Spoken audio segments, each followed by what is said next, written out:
Oops, forgot that's a button. Forgot to make it public. No one could see it. Whoops.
Good evening, Jimmy Plays.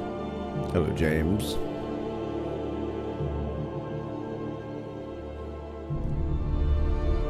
Hola. Hola, amigos.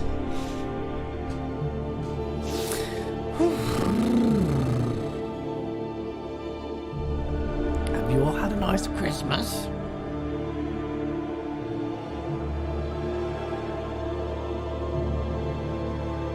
Well, have you? Evening, evening. Welcome all.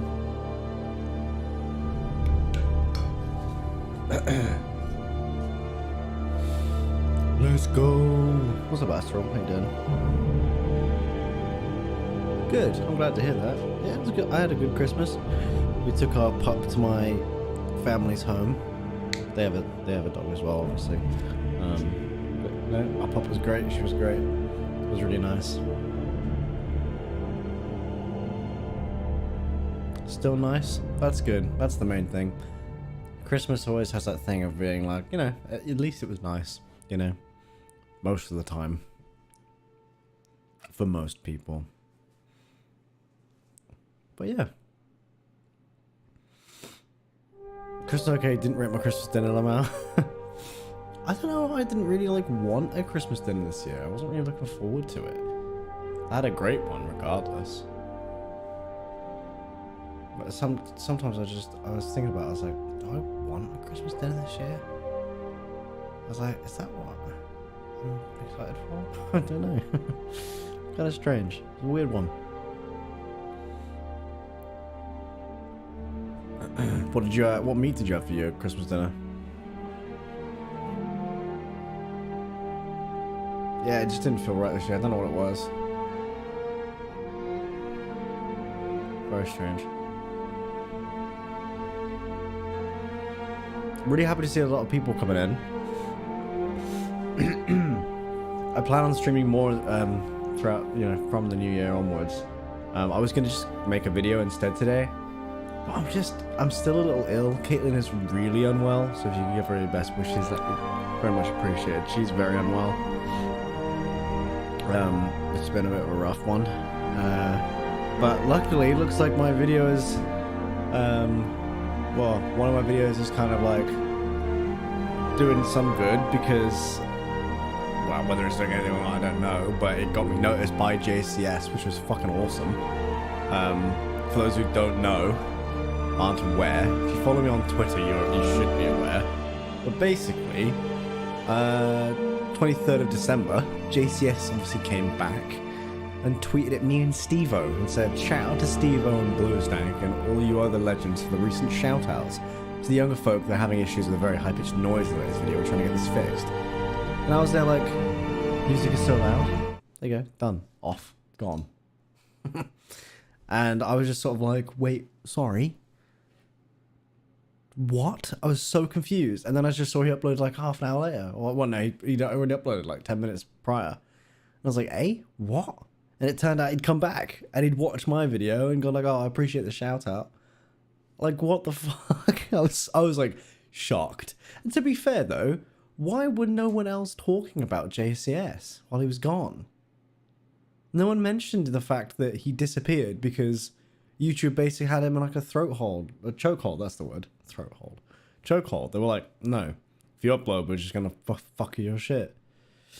Hello, MP Lily, how you doing?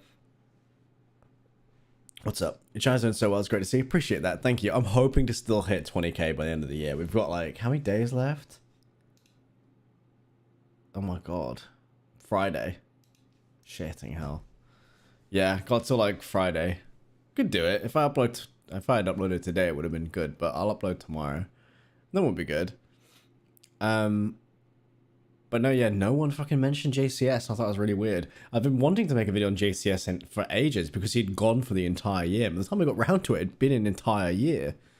So I was like, you know what? Yeah, I know Hassan mentioned it, which is nice. I saw Hassan tweet at him as well.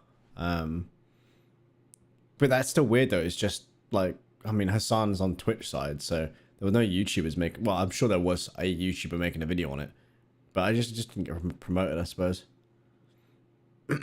But that was the thing. What happened was everyone saw an opportunity to make their own JCS style channels.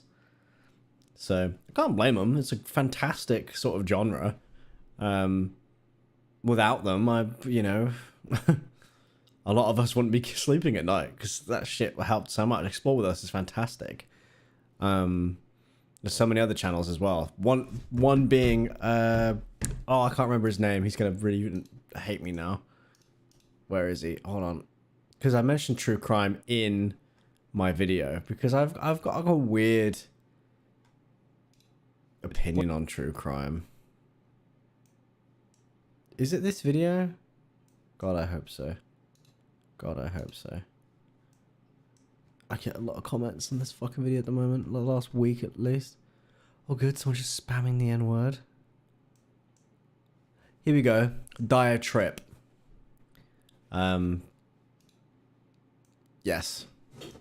Whatever I was saying about him, that was his name. He's great, that was it. His content's great too. But I said something about my opinion on true crime in the video, he left a comment and I didn't want him to get the wrong end of the stick. Basically, the way I kind of said in the video is that like, I was basically saying like, it's a bit dodgy because like a lot of people kind of just glorify it and then they'll just slap an ad at the beginning. I don't mean like, literally like if I watched an Explore This video and at the beginning it was War Thunder, I wouldn't give a shit because I know the entire video is done so respectfully and done to such a degree of like quality. I'm not going to give a shit. But when it's just someone just sat there going like how I am now, if I was just about to tell you about a true crime case with barely any editing at all, just cutting, and because I sat there for an hour or two like watching and researching prior, and then I slapped an ad 30 seconds into the story, you probably would feel a bit, well, actually, a lot of you wouldn't care because you've been exposed to so much of it already, because there's a huge saturation of that content at the moment. But like, I just think, to me, that's not right.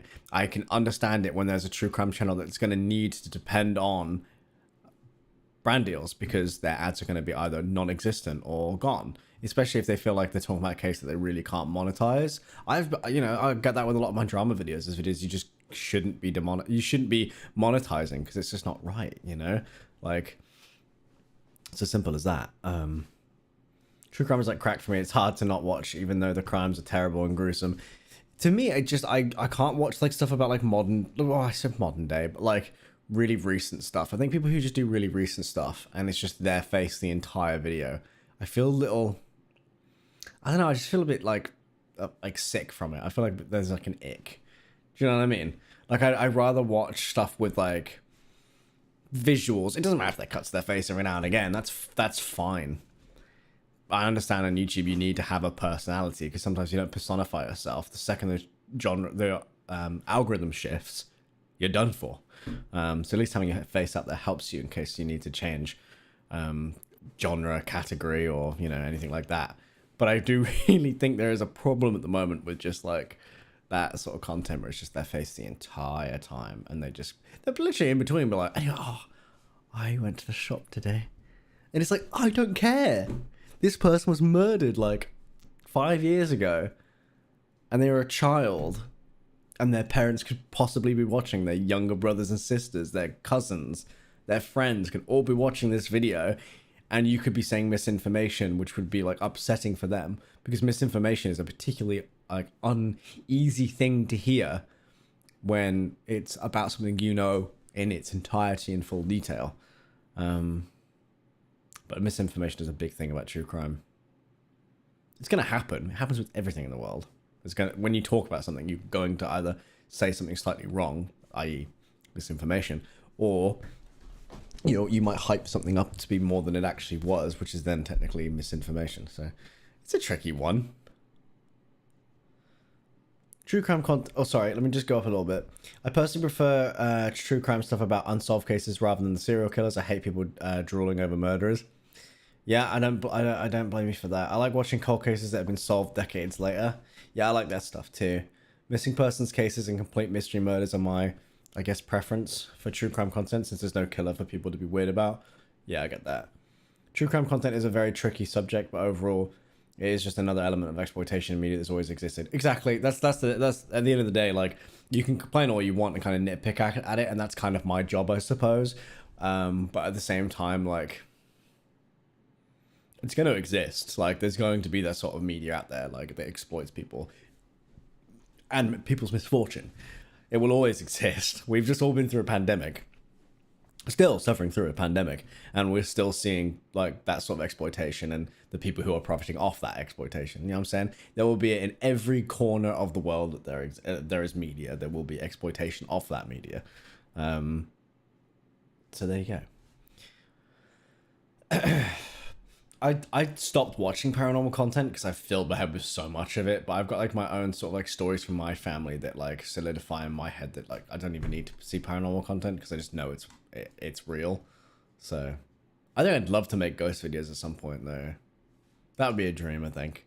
Like being able to travel to like haunted places and do like a Tom Scott sort of like, hi, I'm in the most haunted house in England. It's set in Sheffield, and just like going over it. Jeffrey overrated. Okay, let's not talk about like who's the most coolest killer and what we didn't like about the Netflix one, whatever. Let's strap ourselves in and watch the new JCS video. I'm sure most of you have seen it. I haven't yet. So if you want to like watch it for the ride, let's do it.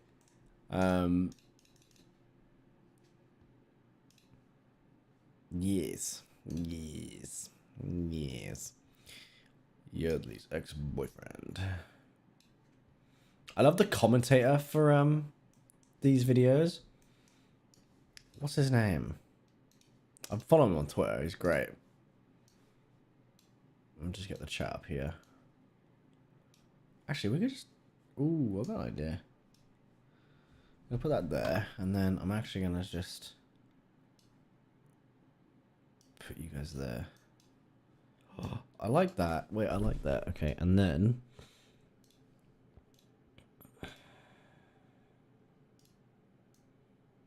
that's the wrong monitor. Hold on a second.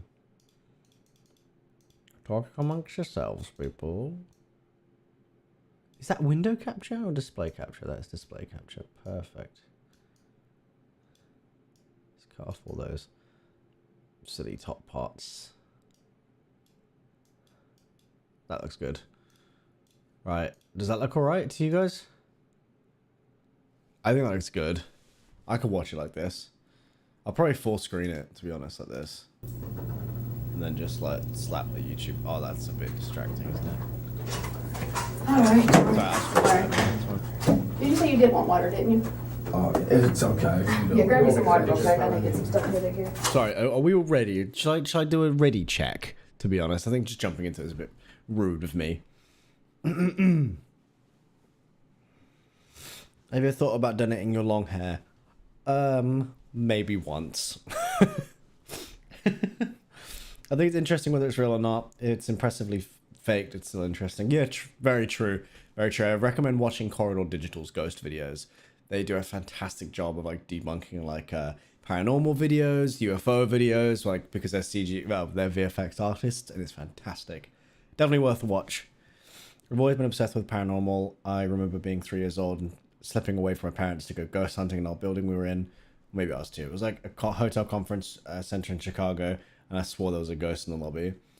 Paranormal for me is just something that is whether you want it to consider it. Right. I get you, but let's hold up. What high-pitched noise is JCS talking about? I believe in this video somewhere there's a high-pitched noise that those with like younger ears can hear.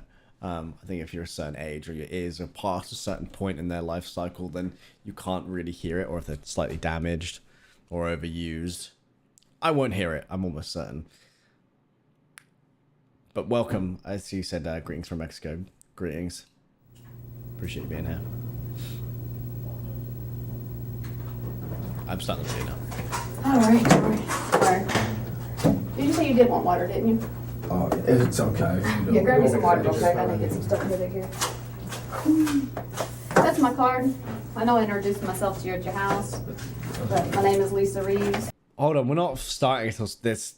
What do you mean? Estimating your 5'5"? Abso-fucking-lutely not. What do you mean estimating your 5'5"? No, dude, come on.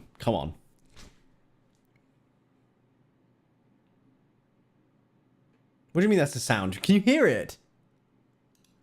Okay, and I am a detective here at the Charlottesville Police Department. Okay. Wait, is it all the way through the video? Or is it just now? So before I want to talk to you, I want to make sure you Really? understand you're right. Well, I don't hear shit. Okay, and that way I can explain to you what's going I on don't hear and all it. that good stuff. Do you understand? You understand that? Okay.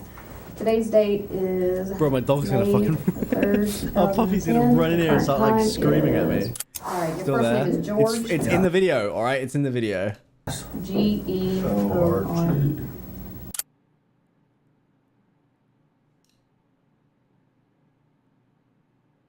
Do you still hear it now that I've paused it, or is it definitely when I'm playing?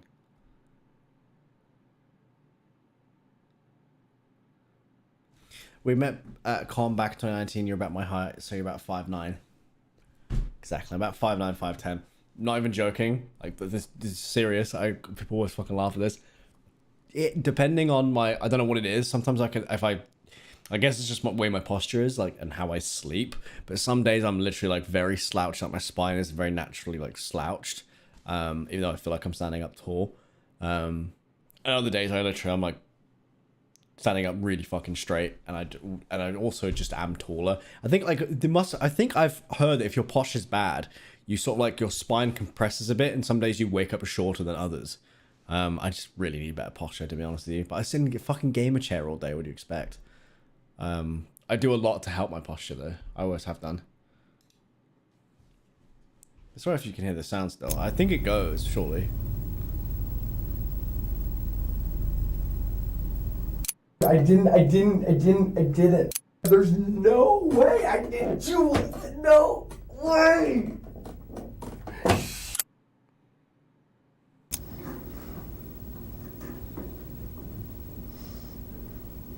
Thank you for vouching about my height. Thank Why did you guys come in and say you were searching for an assault? I never said anything about an assault. Someone doing honest. this. I never It will mentioned to go you the more you hear it, anything. I Just think. told you we're investigating something. Wanted to know if you Investigating. know. So, Do you want me to call anybody for you, George? It's an interesting concept to think of how you might respond to what would normally be an easy question, especially during a circumstance where it becomes a terrifying dilemma. We ask that you contemplate this question while you put yourself in George's position, but not before you grasp the context of what brought him to this moment. It begins with 22-year-old sports scholar Yardley Love, a star lacrosse player at the University of Virginia. Yardley. She is captured in Is that this the name? photograph Yardley. playing in the second-to-last game of the season, clearly aware of Welcome, the by the way. obstacles that lie in front of her, yet continuing Sorry to about the move noise. It forward, is just which part is of the the video. circumstantial detail that Jason's turned still this trying to work picture it into out. a symbol for the globally recognized organization that would be founded in her memory. This would be the last photograph taken that day, capturing Means your ears Yardley's are last good though, embrace right? with her Means your head ears are coach good. Julie Myers. Both were unaware this exact can't hear moment it. would I got soon be on the beanie on, hold on. national front pages. On May 3rd, 2010, at roughly 2:15 a.m., Fuck Yardley's me, dude. I roommate can't hear returned from a anything. night out to their I'm off-campus such a apartment. fucking Upon old man, entering, dude. I can't she hear saw that shit. Yardley's bedroom had been broken into. at which point she rushed inside to find her unresponsive on the mattress. She had blood coming out of her nose and severe bruising across the right side of her face. But the most alarming thing was that she wasn't waking up. Her friend called 911, who instantly guided her through the steps of CPR, which was then taken over by paramedics who arrived on the scene 4 minutes later. But their attempts at revival were unsuccessful, and Yardley was pronounced dead at exactly 2:47 a.m. At 2:53 that same morning, criminal investigator Lisa Reeves woke up to a phone call from the sheriff's office. By 2:59, she had arrived at Yardley's apartment leading the investigation, and by 3:50, confirmed that she had Thank you for the war. That's very nice of you. her first person of interest, which was 22-year-old George Hughley V, Yardley's ex-boyfriend, and the George next what several the hours fifth? were spent gathering information before she knocked at his King front George door. the fifth. She found out that George was a fifth-generation heir Not to a king, very I'm just wealthy saying. American We're family from Paranormal, whose guys. roots lay in lumber dating back to the 1900s. He was educated at Landon Prep, a prestigious all-boys private school in Bethesda, Maryland, with annual tuition fees of up to $50,000. George was the okay, star that's player of interesting. the I was gonna lacrosse look at the team and videotape became an All-American athlete. This led to a full scholarship at the University of Virginia, where he remained a key player in the starting lineup, and where he would also meet, then spark a romance with fellow lacrosse player Yardley Love. They dated for almost 2 years. Hughley and Love's relationship was an on-again, off-again one, where they cheated on each other throughout and that tempers Jesus. flared both ways. What was going on with these two young people, what may have led someone to do what happened. These are just a completely unbelievable set of facts. Everybody watched the relationship. People were really troubled by it. They were scared for her. Nobody knew what to do. Yardley ended the what's relationship in 2010, just 2 weeks before graduation. 9 days later, she was found dead in her bedroom. And that same morning, George Hughley would hear a knock at his front door. He opened to Detective Lisa Reeves, who was dressed in civilian clothing. She introduced herself as a police officer, but mentioned nothing of the crime. She simply stated that she was conducting an investigation that could benefit from his presence at the sheriff's office. George's response was to lethargically put on his flip-flops, then walk over to the passenger side door of her unmarked police car and let himself in. Somewhat bewildered, Lisa got in and drove them to the police station a few minutes away without talking. It was around then when she noticed bruising on his knuckles and cuts on his forearm, at which point George was no longer a person of interest. He was the prime suspect. Oh, shit. Dude, I fucking love it when these cases... I'm so tired, by the way. I love it when these cases sort of like turn around like You said you this. did want water, I didn't say you? turn I around, know I but like they introduced develop myself to you at your so house, quickly. But my name is Because these Lisa detectives Reeves. are so good Today's at their date fucking job, is dude. May the It's a shame 3rd, when you got cases like that 2010. one The in current there. time is What's it called in on America? that one, 7:52, I right? draw the papers too. What's that? Sorority house. I draw his papers still right now.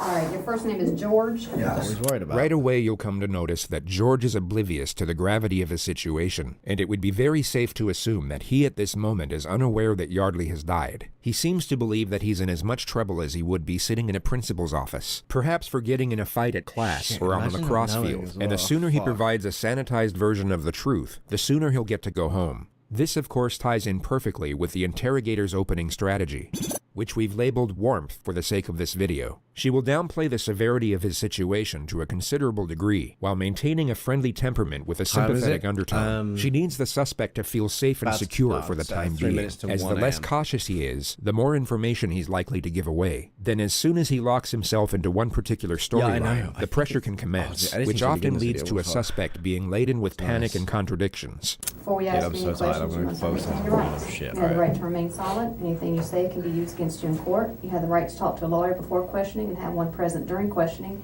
If you cannot afford a lawyer, one will be provided for you. And if you're willing to talk to us now, you have the right to stop talking anytime.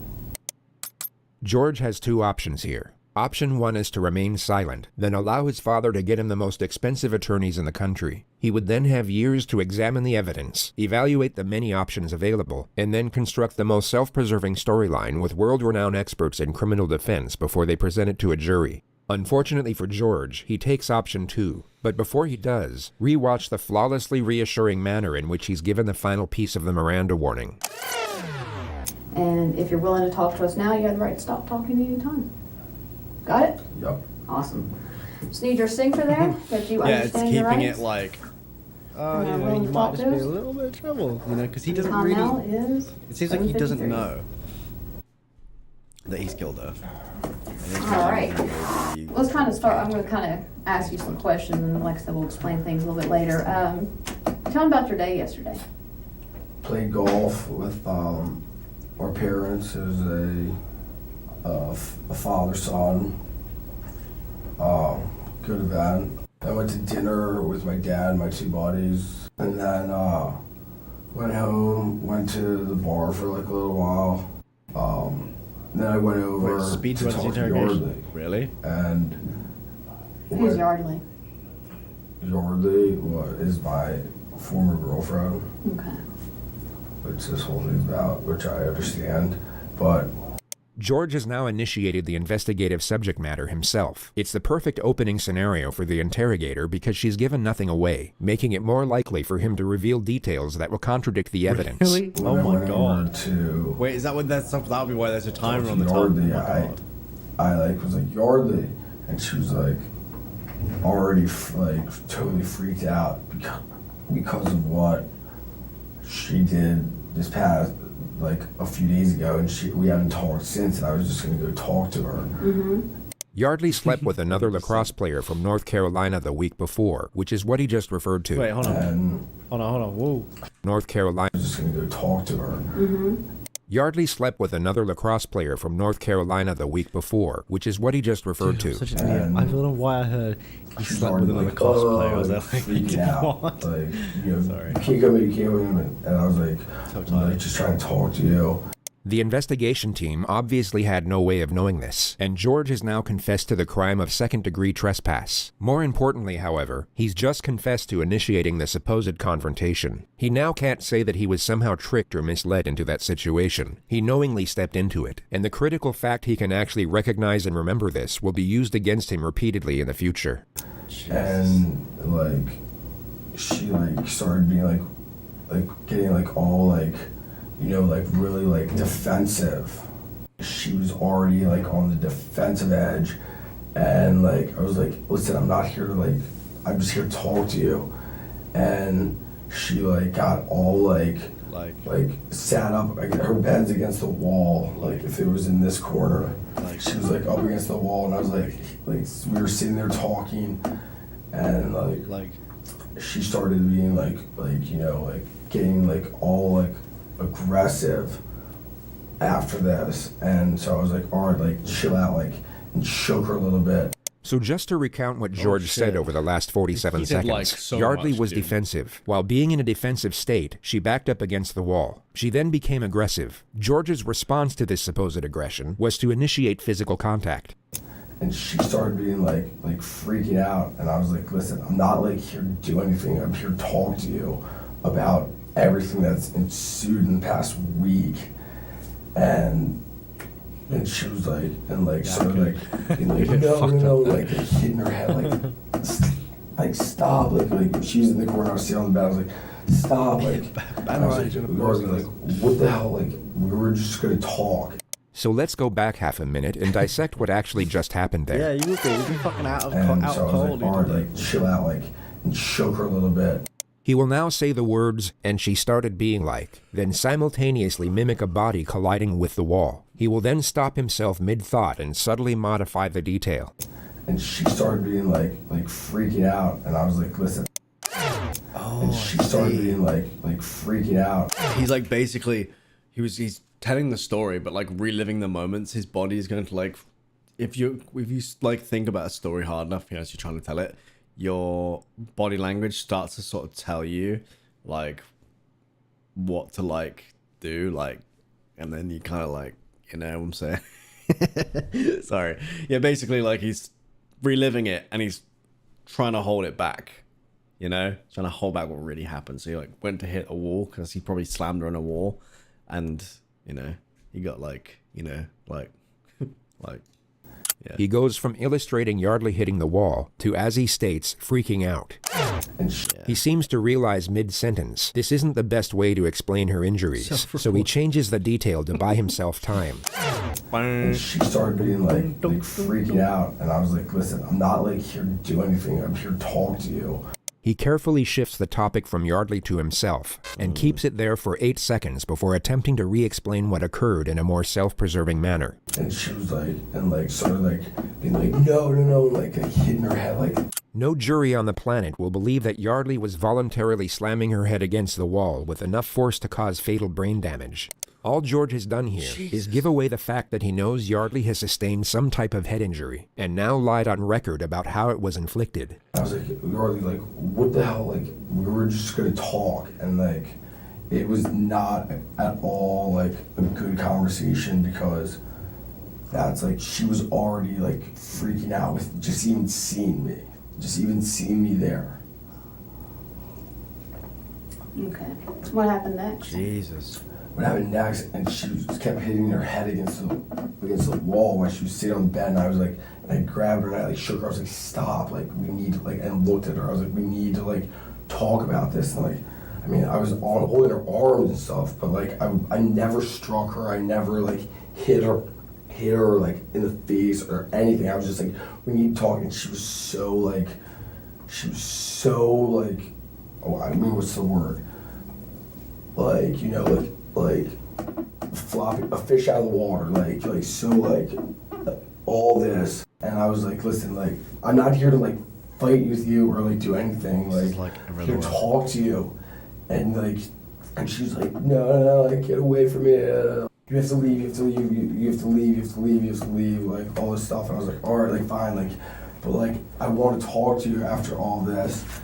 And like I was like a little bit persistent because of the situation, you know, my former girlfriend who something happened last week, you know, and I was like, all right, like, well, so we were like talking over there, and I mean, somehow I was resting her on the floor, and I was just like, stop, and I was holding her. I was holding her. I was a little bit persistent. I was wrestling her on the floor. All further evidence that designates George as the aggressor. He's completely shut down his ability to argue any sort of self-defense claim. And then the conversation, I could tell, was just like, it was not going anywhere and nothing was happening. And she like went back to bed and I left.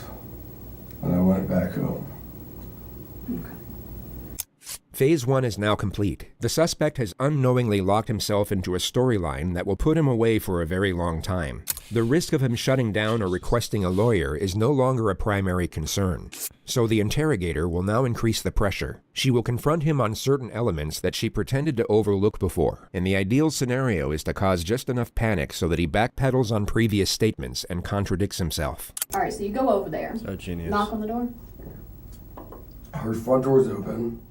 Her room door was closed. I knocked like Yardley, like she heard me open the door and went in. All right. Went in where? To her room. All right, straight to her bedroom. Straight to her bedroom. Yeah, I mean. How'd you get through the door?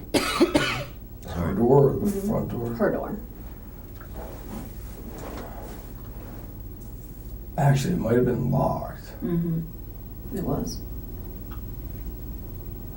Yeah. Actually, yeah. Just be honest with me. Yeah, no, yeah, it was locked. Yeah, because I think I put a hole. Yeah, you punched a hole through the door.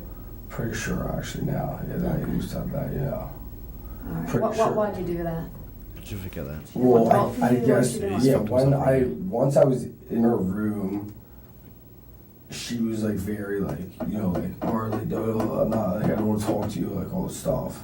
And she was very like, you know, very on edge, like, Bro, he's just I don't want to not talk. sure who's saying that he talk, bashed her head in. You know, She was so I was frightened. like, listen, like, She took herself to what you bed, told locked last week herself in was the room. outrageous. He punched through I the just want to door. talk to you. Why did you punch the door again?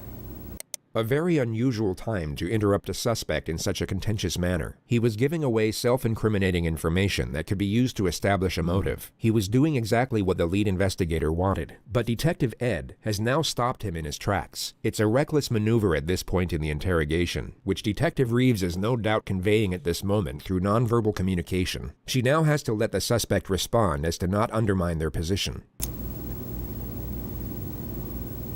Because I want to talk to her. Detective Reeves will now bring his guard back down through a reassuring tone and gently guide his train of thought back to his grievances with the victim. She pulls this off in 3 questions. All right, well, continue on. That's fine, continue on. So you're talking to her and she doesn't want to talk to you? Not really. I mean, we talked though. Like there was parts where we were talking, and then like. Do you know what you're talking about? I mean, about so many different things. Okay. Like what? Like what she did last week. God, that does take like a bit of work went getting to, back onto that track though. She Like, went oh to my Carolina and God. hooked up with someone Sunday when we were still trying to figure out things. And I was over there like to talk, like I was like, this is outrageous, because I was trying to make everything better, and then like, you know, That was scary, she dude. was Detective very Ed Ashton was defensive fucked back because she completely. knew Could you like, how imagine? upset I was, because I've told her like through emails like how upset I was like about what she did. And so I was like, and I sat on the edge of the bed. I was like, listen, like, I want to talk to you. Like what you did was bullshit. Like that's not like okay. And I was just like, and she's like not like you know, she's like you know, sort of pushing everything that she did to the back burner, and like talking about like you know, like trying to like put everything that she did like wasn't important. No one's told him in life, I It think. kept going like, to the point where she, like, I was like, listen, like, you're like, we have to This is figure not like how you out deal with what's anything. going on. especially a relationship. And she was You like, I'm not talking don't do with to you. anybody She violently. like, pushed me, like, get out of It here. doesn't matter how they're acting. You Go. And I was like, no. don't lay a Like, finger I on was them. like, You don't need to. be like, we have to talk. Like, Yeah, take a. Someone else saying take a shot. When It's you're just doing like that, what are you holding on you her? wasted. on her arms. On her arms, like maybe up here? Like shoulders, yeah. Shoulders. Like, be like, Instantly come on, fair, like, exactly. you know, and that's when she was like wiggle and be like get away and like, you know, like hide get in the corner, like really like aggressive. You can read a lot in prison, I guess. defensively True. almost. Yeah, dude, he can learn his lesson in prison. And then I was, and then Life. she ended, I I think bet she he was gets back in life bed, and without I the possibility left. I of was parole. like, this is the It not seemed going pretty anywhere. damn gruesome. How'd you get dude. back in bed? He put her back in bed. We were like wrestling, and we stood up, and I tossed her, I pushed her onto the bed. I was like, go to bed, like, I'll talk to you later. Did you touch her neck area at all? Did you choke her at one point? I'll talk to you later. Yeah, okay, dude. I You definitely said that after may punching her all have down. grabbed her a little bit by the neck when we were like, but I never like strangled her. Okay. But I mean, during the whole like commotion, you know, like I might have grabbed her neck, but I never was like strangling her. Okay. More detail that was unknown to the investigation. The fact that he grabbed her neck can now be used as evidence. It paints a more frightening picture of the incident with relation to the suspect's aggression toward the victim. This was an extremely damaging revelation for George's defense. The discussion moves to the moment he left, and George admits that he took Yardley's laptop. Why'd you grab her laptop? What the fuck? Because I was so pissed that she wouldn't talk to me. I was like, I don't know. I like took it almost as like collateral, I guess. I don't know. It's not reasonable logic, but Right. Okay. I don't know. Did you take anything else besides your No, laptop? Nothing? no. I mean, All right. What's So wrong with when this guy? when you left out of there, I mean, you saw that she was bleeding on her nose. She's now about to ask a question with the same implication for a second time. Notice what occurred the first time. Did you go back and check on her at any point? no, I did not. Okay. Did you try to call rescue or anything to make sure she's all right? No, I did not. No. Why? The face of bewilderment, if there ever was one. It's very strange that he's so taken aback by such a question, especially when you take into account the possible outcome if he had actually called for help. One medical expert revealed in the courtroom for the very first time that following Yardley Love's brutal beating, had George Hughley or anyone else called for help, she might have survived. I didn't think it That's was so like, sad, dude. I didn't. It think didn't have that to she end the way it was, did. Like, in need of like going to the He's gotta be saying that emergency room. She could have she's got survived. made up, They like- Why do could you have think had. that? I don't know. I mean, I He would have Did learned you a say when lesson you were- for Correct me sure. if I'm wrong. Because when you'd you were still be put shaking her and her away head for was hitting this. the wall? Oh, it was long. Well, that was in the beginning. That was initially when I walked in. Like she was like up in the corner, like saying, "Get out of here!" Like like this. Mm-hmm. Like, At any time when you were shaking her, did her head bang the wall? Put yourself in George's position and imagine Yardley had in fact self-inflicted her injuries. You would perhaps say something along the lines of, absolutely not. I wasn't hitting her against the wall, but like when she's like sitting there in the corner of like if it were like this, and I'm like Yardley, like and I was like what the fuck was that about? Like that's such bullshit that you like do that. Like that's such a like bullshit move. Like would like like ever like hitting her, like what are you like doing like that? Like Okay. She has a pretty good knot on her head. That's why I'm asking how you can explain how that would have happened. I mean, I don't even know when that a knot. I mean. Like on the side of her head, she's been hit pretty good right there. So I'm just trying to figure out, did you hit her with something? No, Was that no, her head into the wall? never touched her or struck her or anything. Well, you touched her. You had your hands on her. I said never struck her. Okay. So I'm gonna go through this one more time, make sure we're on the same page. So you're pretty pissed at her from a week ago for sending you text messages. Do you have those text messages where she says she, as you put it, fucked somebody? I actually might have those. Yeah. All right. You got your phone with you? Yeah. And let's pull it out and scroll through it. Let's see if we can see those. The next moment is fascinating because it symbolizes how drastically George's life is about to change. The interrogator will invade his personal space to make sure he's not deleting anything from his phone. Soon after that, she will take the phone out of his hand and place it on the table. Actions that would be completely unacceptable in almost any other circumstance. Yeah, you can't usually do that. Oh my god. Oh my god. We didn't say They were like, I guess what you call like a ongoing conversation, an ongoing like instant message, and it's gone. Okay. I'll use that one then. We'll leave that right here for now. All right. Let's talk about how you Entered. Yeah. Yeah, I mean. Because to have put your fist through the door. No, she it's has actually my been leg, I'm pretty Your sure. leg? Because that's It was why my clever leg's though because she fist. very calmly did that and it stopped him Yeah, from you're right. like Well, actually there's your like leg. tapping Yeah. him How'd any you get all the evidence. bruising on your hand then? This is all from lacrosse. This is all. That's pretty fresh right there. Looks. This is all from my lacrosse game on Saturday. On I mean, I Saturday. wear my arm. You Oh, can see right. where my arm pads are. Right here, and my gloves right here, and that's. Even right there, I thought you wore those padded gloves. This is lacrosse. all. This is all the difference. This is all from lacrosse. Okay. And I got whacked here. I remember, 100% got whacked during the game when I was trying to kill the clock. When you had her and you're shaking her, did she scratch you Bruh. anywhere? Kill the No. clock. No. No. She's a little girl. She's tiny. Yeah, she did not. No, she didn't. She didn't She didn't scratch try me. to hit you or anything like that. No. Okay. So you kick in the door. Go Yeah, in. that's how I entered. Yeah. Okay. And then I stuck my hand through and unlocked it, and went in I know. there. He's so impressed with And- the bruises. He knows they didn't come Everything from, else is for you. you know. The detectives leave the room for roughly 3 minutes. When they Lacrosse. return, it appears Ed is given the chance to lead with a few of his own questions. I know we touched about what happened last night, but set it up for me, lead it up to me a little bit here. Why did you guys break up exactly? Why? Why? Yeah. Well, we are not from the same area. Right. And she wants me to New York, and I'm not exactly sure what I'm doing yet, but I'd like to move to San Francisco. Why'd you take her computer? I don't know. I have no idea. There's maybe because there's evidence on the computer, emails that you sent. No, there's no. I mean, you can read all the emails and everything back and forth. Detective Ed now asks George if he held Yardley down on the bed. He's trying to subtly set the grounds for an argument of smothering, which isn't a terrible idea, but would be disproven by the autopsy regardless. No. Did you fall down on top of her? You know, rest on We the were ground. wrestling on the ground for like a little Did bit. y'all wrestle on the bed at all? No, I never I shook her. No, I mean like just kind of hold her down until she calmed down on the bed.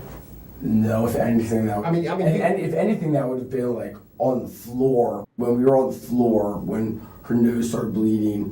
We were like wrestling around, and that's when her nose started bleeding. Was it pretty noisy when you all were wrestling around? No, I mean. Was she screaming? No, she was not screaming, actually. I mean, if I'm cracking my head in the wall, I'm going to be saying, "Ow!" Yeah. Yeah, no, I mean, she was not screaming. Yeah. She should have been, probably. I mean, maybe. Yeah. She should have been, probably. I mean, maybe. I don't know. Why do you think she should have? I don't know. I mean, well, she was screaming when I first came into the room. She was like, "No, I'm not talking to you. Get the fuck out of here," all that.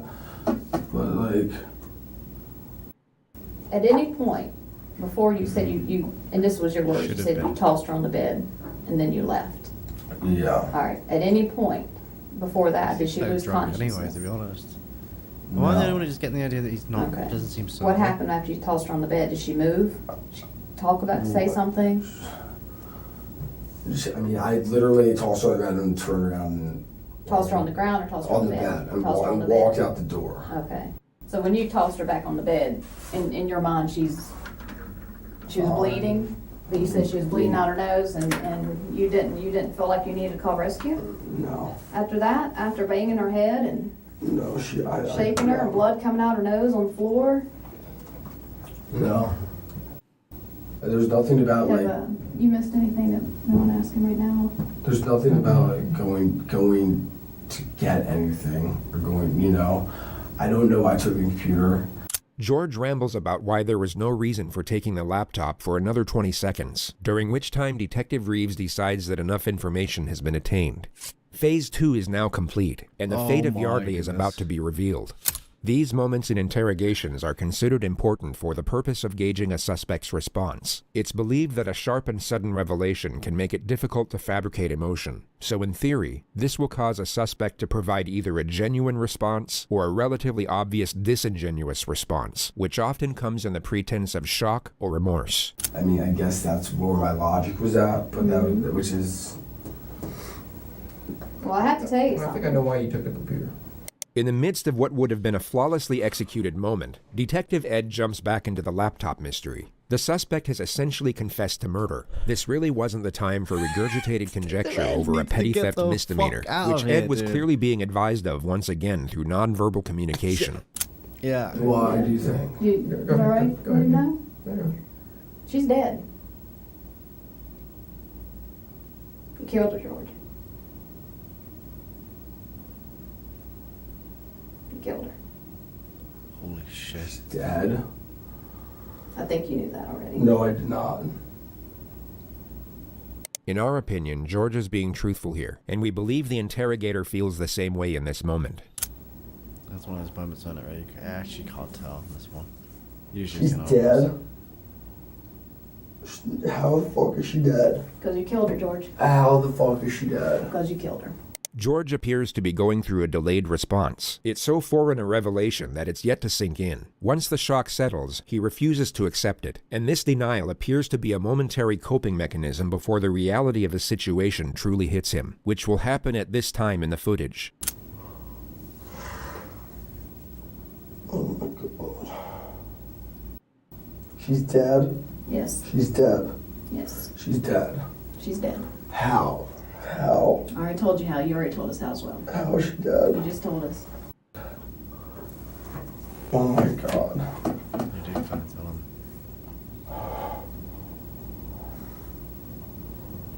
tell him. You went in there to talk with her, but it got out of control, right, George? The detectives will now add further pressure to keep him talking. Suspects will often divulge information in these moments in the panicked attempt to save themselves, and in doing so can shut down a more credible storyline they haven't thought up yet. The alcohol got a hold of you. You kicked in her door. She started to fight with you. You punched her in the head, or you cracked. She's not dead. You cracked her head. Dead. You cracked her head in the window or in the wall. Not dead. She is. She's not dead. I ain't BSing you right now. It's serious. I want to see her.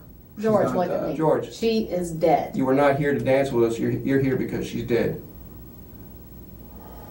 The alcohol. I don't believe it. I don't believe It's it. true. Dude, I didn't. I don't believe that she's dead. I don't believe that she's dead. I don't believe that she's dead. Did you punch her? Did you hit her? There's no way she's dead. She's not dead. I never did anything. I did not. All right, let's calm down. I did not like hurt her. Like she's not dead. Let him calm down.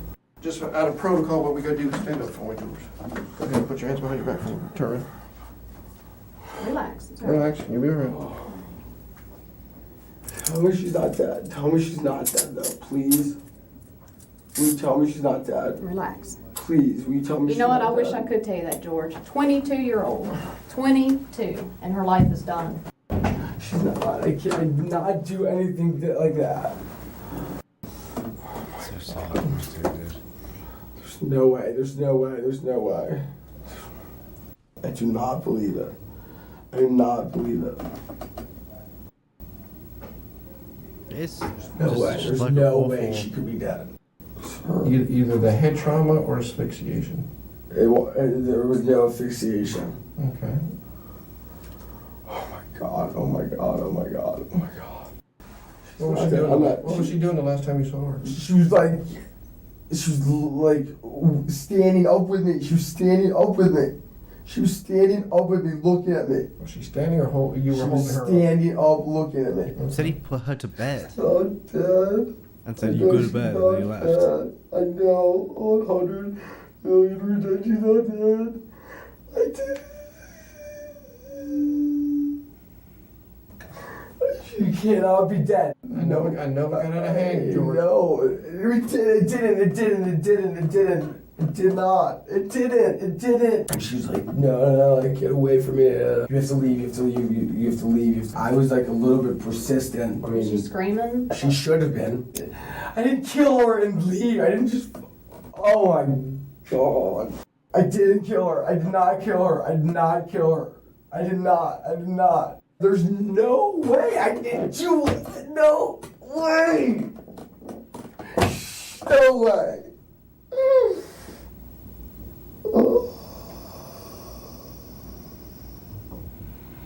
I want a lawyer. I don't believe this. I don't believe this.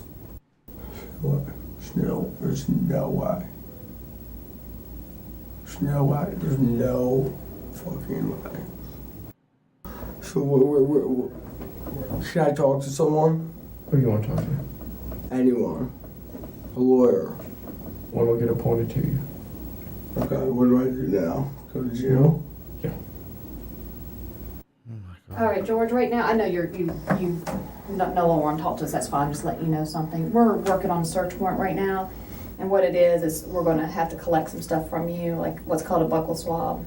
Okay? He is stomping like a toddler. He's realised it's not going to get his way because it didn't end the way he wanted Why it did you to. guys say? Why did you guys come in and say physical you were violence is searching the way for an assault? of responding to I someone never said cheating on anything you? about an assault. Someone came in this That's I why morning. they're never dealing with mentioned to everything in you life that anything. doesn't Just told her we're revolve around investigating violence, someone. yeah. I'm investigating. So, Do you want me to call anybody for you, George?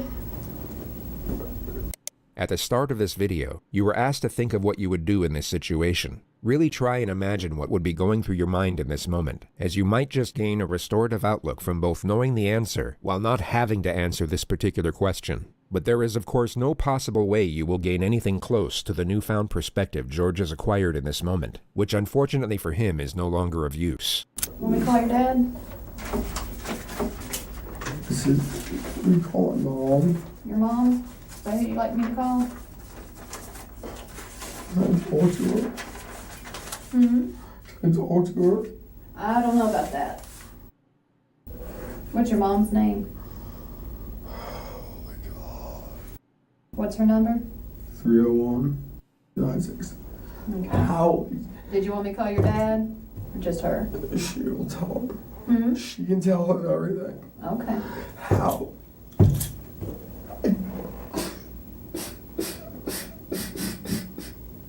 I don't think he thought he was going to get away with it, even if he did know she died. Or even if he I didn't, don't he thought he was believe going to it. get away with all of it. There's So. no way she can be dead. There's no way. Calm down. There's no way. There's no way. There's no. Well, there is a way because you. Oh, it's coming out.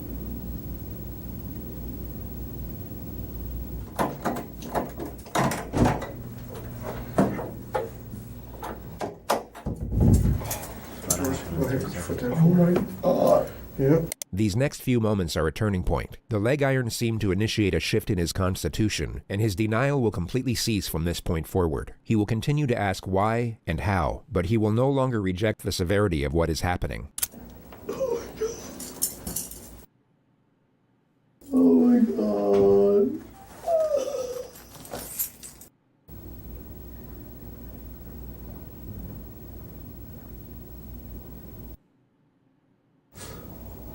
Oh, Jace, this is fantastic, dude. Huh. Oh, Heck of a day, buddy. Fellas, how are you this morning?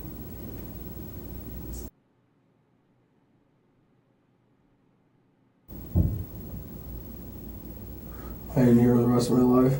I'm sorry? So I ain't here the rest of my life. In this room? No, in jail. I don't know. I'm a bad guy, man. Never said you were, bud. Call my mom. I'm sorry? Call my mom. No, I know. Yeah, you do want to talk to her. Now's when you need your family the most, bud. You know? What's with this detective? Dude.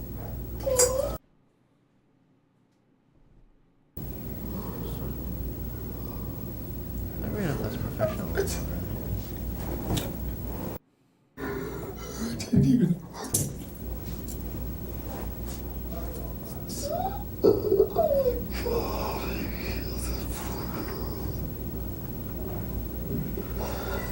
There it is. George was taken to the regional jail soon after this moment. He would go on to plead not guilty to murder and was held without bond for almost 2 years awaiting trial. It began on February 6, 2012. Well, testimony is now underway in the murder trial of the former UVA lacrosse player accused of killing his ex-girlfriend. For the first time, we have video of Hughley as he was led into the courtroom. Contrary to his appearance in the days that followed his arrest for the murder of 22-year-old Yardley Love, he appeared pale, frail, and gaunt. The prosecution presented a case that Hughley went to Love's apartment that night, busted through her lost so bedroom much door, weight. and in some way struck her, causing blunt force trauma, which led to her death. We've also learned that on that night, George Hughley was exchanging what were described as playful text messages with 3 other women. Those messages continued late into the night and even after the alleged attack. Throughout this trial, Hughley has sat expressionless, almost stoic at the defense table.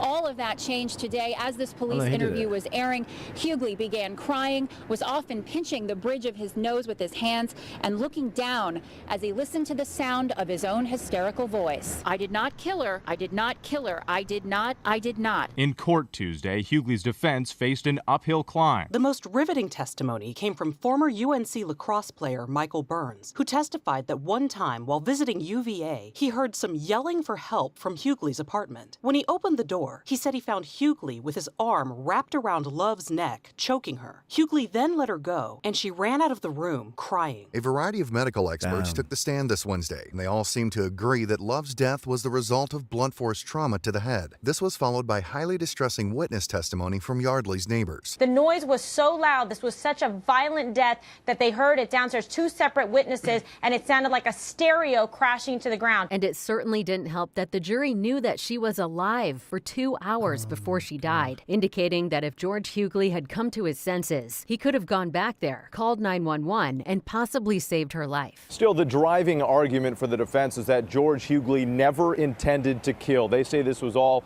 a tragic accident, that he does not deserve a life sentence, but instead a lesser charge and a second chance. Guilty of second-degree murder, and you will hear the sentence momentarily. A 26-year prison term came down. George Hughley was brought to court to hear his lawyers plead for the judge to cut in half the 26-year sentence recommended by the jury. Judge Edward Hogshire did trim it back, but by just 3 years. The jury in this case recommended 26 years. The judge changed it to 23, probably a small difference, but why would he do that? It's surprising, isn't it, considering this is a woman who was beaten to death in her own bed. We think that George was convicted of a crime inconsistent with the facts, and he received a penalty inconsistent with what the evidence would require.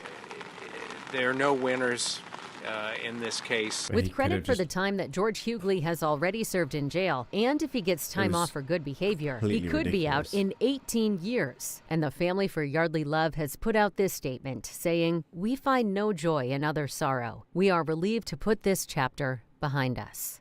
Poor fucking people, man. As for George, he was incarcerated at the maximum security Augusta Correctional Center for 10 years, and has since been transferred to a prison work camp in Richmond, where he's expected to serve out the rest of his sentence. The present consensus in the media is that George had no intention of killing Yardley, but that his 23-year sentence is still appropriate, if not lenient, and that him being drunk to any degree at the time of the murder is not an excuse, nor does it lessen the culpability of his actions to any extent. He'll be released at the age of 45, meaning he will have the second chance at life Yardley was never afforded. You can decide for yourself whether he deserves it or not. No. No, because a comforting prospect to this tragedy is the nonprofit organization that arose from it. The One Love Foundation carries extremely important messages, both on social psychology and preventative education. Their website will be linked in the description of this video. That's so sweet. No, the main thing for me there is the fact that, you know, it was a fight that he initiated because he was upset that she cheated on him or slept with another guy, because their relationship was like that. It was broken. It was distraught. It was all over the place, constantly just, oh, you slept with him, or I slept with her, blah, blah, blah. But he had playful, flirtatious, sexual conversations before he went in there with other women and after. So did it matter to him that much that he needed to go over there and be physical and violent? No. Should it have ever been that serious, even if he wasn't speaking to those people? No.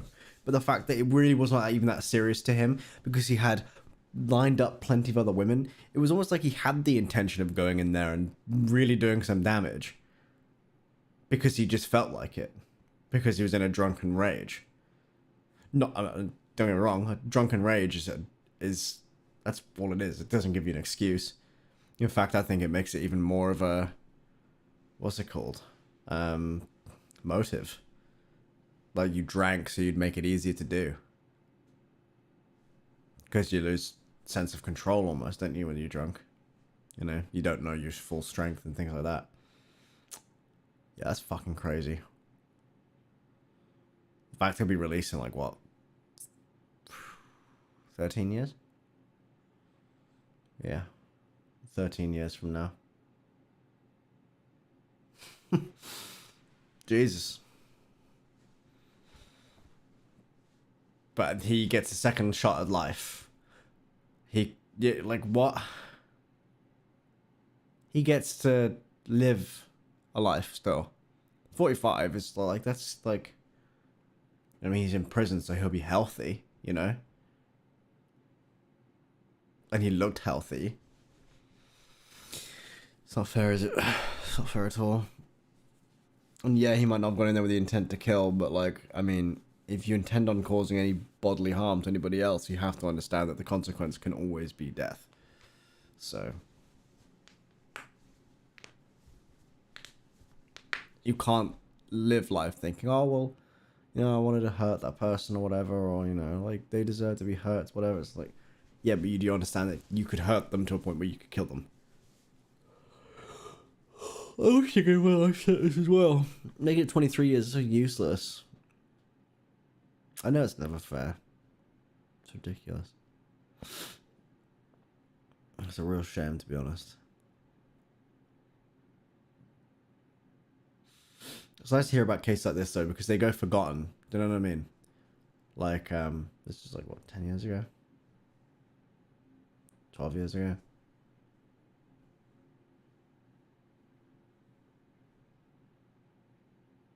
I know. Have kids. Become even better and more famous and more popular and skilled in lacrosse, and won't see her do all sorts of firsts in her life. You know, purchase her own home. That kind of stuff. My favorite JCS video. Probably the first one I watched, which is What Is It Like to Be Crazy. But actually, the one about the woman who tried to hire a hitman, or hired a hitman, to murder her partner. That's crazy. and was like planting drugs in his car and stuff all the way along when he was like on road to recovery. That one's nuts, because she could have actually just done all of that, and he would have just gone down as like some sort of like drug addict guy that could never quite get his head straight, and you know, ended up in a bad spot and died and got murdered by some like drug gang or something. But actually the whole time she was planting drugs in his car to make it, and then like calling the cops on him to make it look like he was under the influence, or like, you know, drive, you know, was around drugs still, even though he was in recovery. Awful. Not just recovery, I think it was like you know, like parole or whatever. So yeah, it's really fucking bad. I'm so glad they're finally back as well. Fantastic fucking team of people.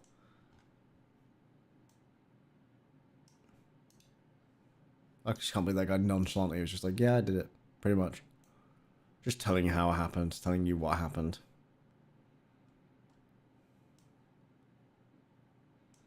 Oh, the Stephen McDaniel one is fucking terrifying, though. That one actually, like, gave me nightmares. That was not one I fell asleep to at all. That was weird. I have never seen someone so fucking scary. Where he just sits there and he just goes...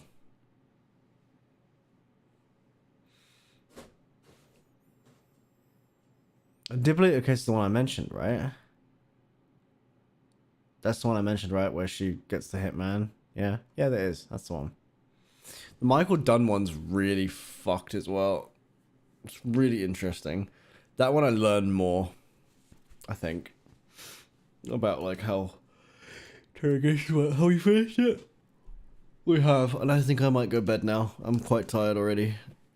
I'm an early bird nowadays. So I said I don't have to get up for work or anything though, but dog's got a schedule though, you know, you gotta stick to it. Oh, Chris, dude.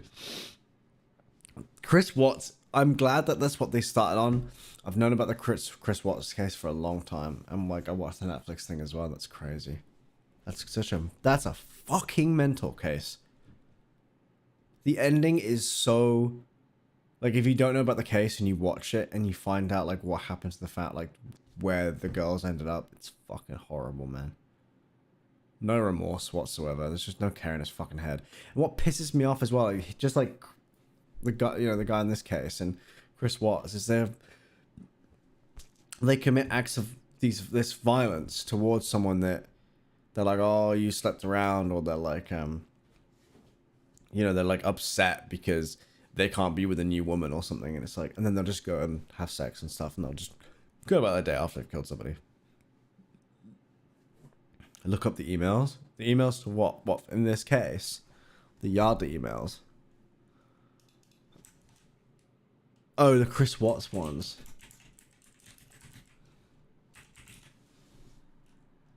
No way. Wait, really?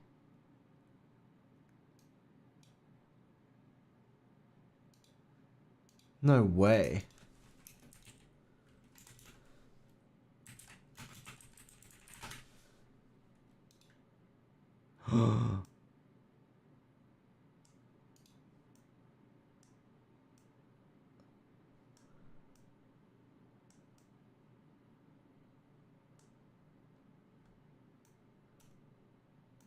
Wait. He's written letters from inside prison where he's literally confessed. Is he proud of it?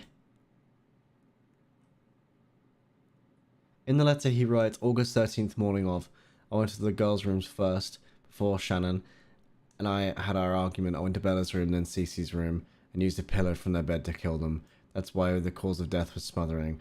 After I left Cece's room, then I climbed back into bed with Shannon, and our argument ensued. After Shannon had passed, Bella and Cece woke back up.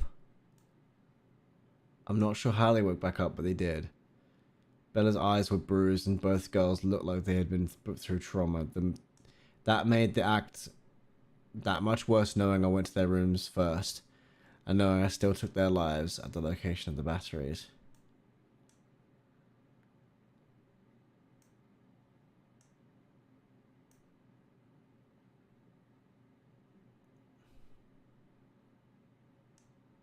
Oh my god, the little girls woke up all bruised and stuff. Oh my god.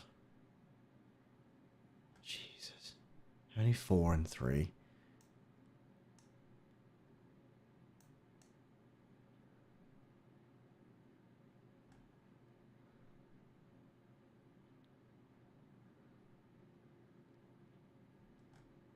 Jesus Christ, dude.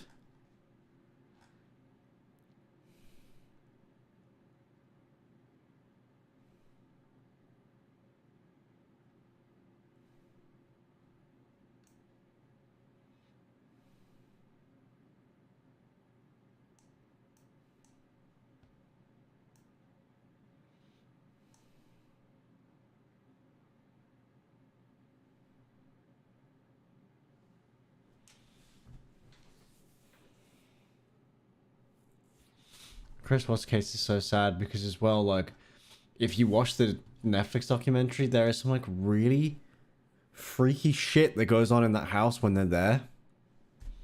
Like when they're looking for Shanann and the 2 girls, like the police officers there and the friends and stuff, and then Chris turns up and lets them in and stuff. It's a really, really weird, like, things start happening, man. There's like weird shadows in the girls' rooms, and then bear in mind they're dead at this point because he's hidden their bodies, and they're acting like they're missing. And on the TV, it's so fucking weird. On the TV, there are like adverts that play because the TV's on, and the adverts are playing, and some of the adverts are literally like it's like the 3D, like, you know, adverts are like so well done, like in like 3D. It's like of a fetus in a womb, and then it like cuts like a skull in like oil, which is like which relates to where their bodies were found, and she was pregnant when she died. So it's like there was like all sorts of imagery on the TV. There were like shadows and stuff in like the girls' rooms. It's crazy. It was like their spirits were there telling, like, not just the body cams, but like the officers and the family friends and stuff, like, we're here, he killed us, find us here, like, help, you know? It's like a restless soul, like it can't rest until they're found, and he goes away to prison. But he literally put them in oil tankers in the middle of nowhere. So fucked up.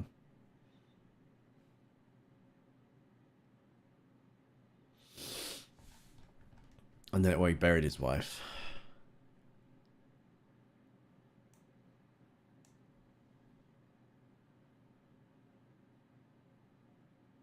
Besides Netflix, yes, JCS. How about I link you part 1? Part 2's on the channel as well. There are 3 times. JCS does just as good, if not better. Hey, Justin, how you doing? JCS does a just as good, if not better job than Netflix. It's fantastic. Give that a watch, guys. I would watch it all with you now, but I'm gonna go to bed, I think. How long are they? 40 minutes.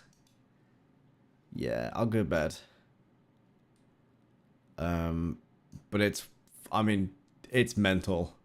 Give that a watch. Part 2's on the channel as well. I'm sure it'll come up and recommended next to it when you're done with it. Really interesting case. But yeah. Alright, you guys take it easy. This will be turned into a YouTube video, I'm pretty sure. I'll talk about like the tweet beforehand and stuff.